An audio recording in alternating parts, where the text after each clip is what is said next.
I come across this on the right. There are people for whom any criticism of law enforcement, there's a reflexive defense. Yeah. There was a little bit of this I heard on Fox as well. Even after we saw some of this, it was like, well, you can't criticize them unless you've warned the. No, actually, we can, and in this case, we need to because this was as catastrophic a failure of law enforcement as you could imagine under the circumstances. And I think that there'll be a lot of additional training and everything else. But when it really comes down to it, Clay, is if someone is entrusted with that mission of protecting all of us, but particularly in this case, protecting children, if you're not willing to run toward the sound of gunfire, you should not be carrying a gun in public safety and law enforcement. That's just the bottom line.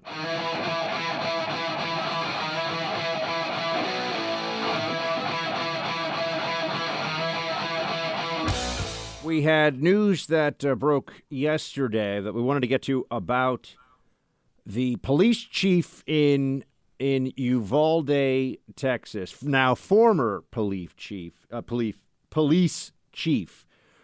Pete Arredondo.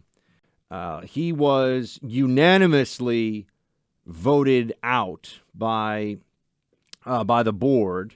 And so he is no longer the police chief. He has been kicked out of this. Now, this was obviously a really tough period for the country. It's as horrific as any shooting could be, and unfortunately reminded us of some of the worst days of this country's past where there had been similar school shootings like this. So this does happen. Statistically, the school shootings are more rare than the media would tend to have you believe, but it's still a gut punch to the country and obviously a deeply destructive and heinous thing that an entire community now, Uvalde, has to try to heal from and cope with. Clay, we always are fair to law enforcement on this show. We are pro-law enforcement. I was just speaking to my uncle actually last night, who's retired LAPD. And, we want cops to be respected for the very important jobs that they do. I don't think we second guess or unfairly Monday morning quarterback law enforcement. But there are limits, right? There are times when you have to actually call it out. The failure of law enforcement at the Uvalde school shooting is unfortunately going to go down as something that I believe now decades of law enforcement will be learning from as this is a disastrous response. Do not do this. Now, we learned something along those lines from the school shooting at Columbine, and there was something of a Columbine doctrine for law enforcement, which is if the guns are firing, you have to run to the sound of the gunfire and stop the threat. We never got a real explanation as to what happened with Chief Arredondo. The fact that there was still gunfire, there were kids who were calling from that inside the classroom while the guns were still going off, and they were holding back parents, including a parent who was a police officer who wanted to go in and do something. It's really unbelievable, honestly, the failure of law enforcement on the scene there. Chief Arredondo being removed from his job is good, but I think there are other officers that shouldn't be cops anymore who are on the scene as well. I think that there's going to have to be a really honest review. Did nobody in that hallway say, why are we holding for an hour? There's gunfire. I mean, Clay, it's just, and I think it's a reminder to everybody that the state will try to protect you, but ultimately the state will often fail. And so we all have to be as cognizant of our safety as possible. When it comes to children, it is on us adults to protect them. You can support police and also admit when police get something wrong. We are all imperfect, no matter what profession we have and what profession we support, what we do every day for a living.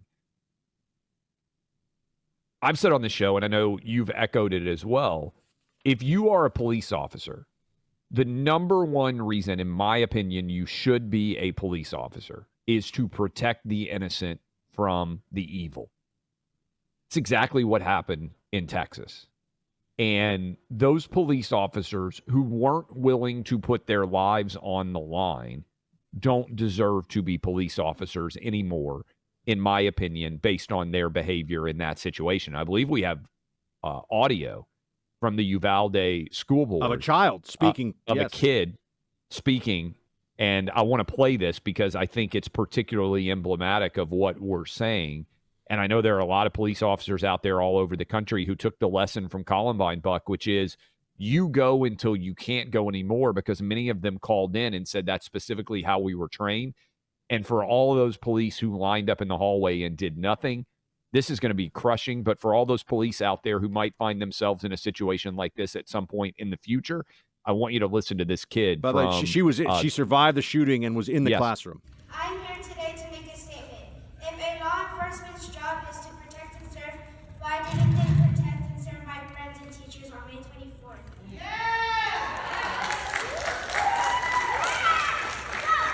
I have messages for Pete Arredondo and all the law enforcement that were there that day. Turn in your badge and step down. You don't deserve to wear one. You can kind of hear that in the student said, if you won't turn in your badge and step down, you don't deserve to wear one. I honestly look back. We have video, right? I mean, there's very clear, real-time information that was gathered about what had happened, what was happening in that hallway and in that school.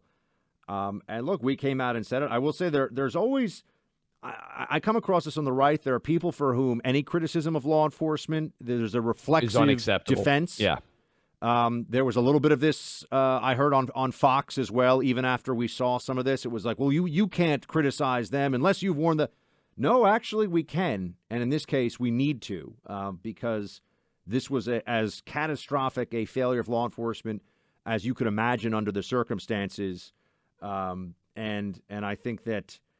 There'll be a lot of additional training and everything else, but when it really comes down to it, Clay, is if someone is entrusted with that mission of protecting all of us, but particularly in this case, protecting children, if you're not willing to run toward the sound of gunfire, you should not be carrying a gun in public safety and law enforcement. That's just the bottom line. Amen. And criticism isn't the same thing as disrespect. There is, and I think you're right, Buck, about there's an element out there that sees any criticism as, oh, you're being disrespectful. You can't have that opinion. No.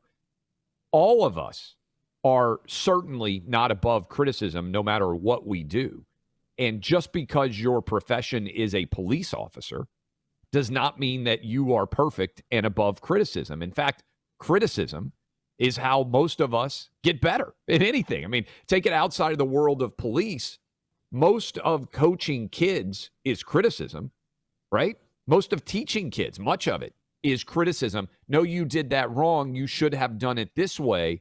The people who are most disgusted that I hear from about the response of those police officers in Texas are other police officers, because they just look at it and say, how could they have failed on such a complete level with the most serious thing that could ever happen? This is why you become a police officer, is to go kick in a door and shoot a bad guy who's trying to kill kids.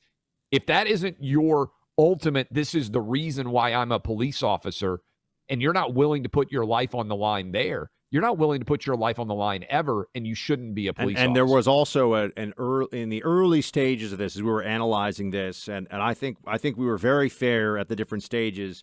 It was, okay, let's see the video, let's get the timeline straight.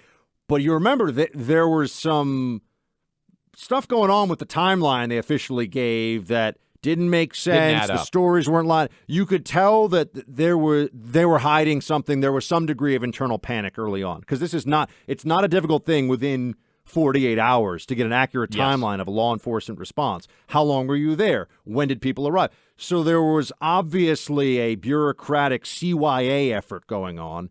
And then when the video came out, I mean, then it was just devastating.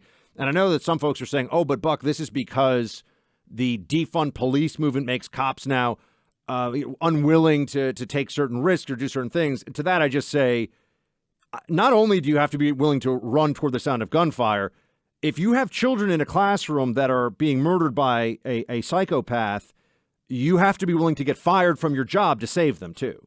That's another component of this. It's anything to save those kids. And I know we have 99% of law enforcement professionals listening to the show right now say, "Of course, I'm going in there first thing."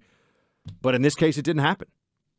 Well, they had 911 calls coming from teachers and students inside of these classrooms. And Buck, the detail I think that's finally come out is the door wasn't even locked. Yep. Didn't even try it. So initially they were like, "Oh, we were trying to find the janitor. We couldn't find the keys." And you and I were asking the question of their windows. Like, there's more than one way to get into a classroom. Yeah, they were making it sound like that there was like a supermax prison where they couldn't get into some part of the facility. This is an elementary school. I mean, the story didn't line up.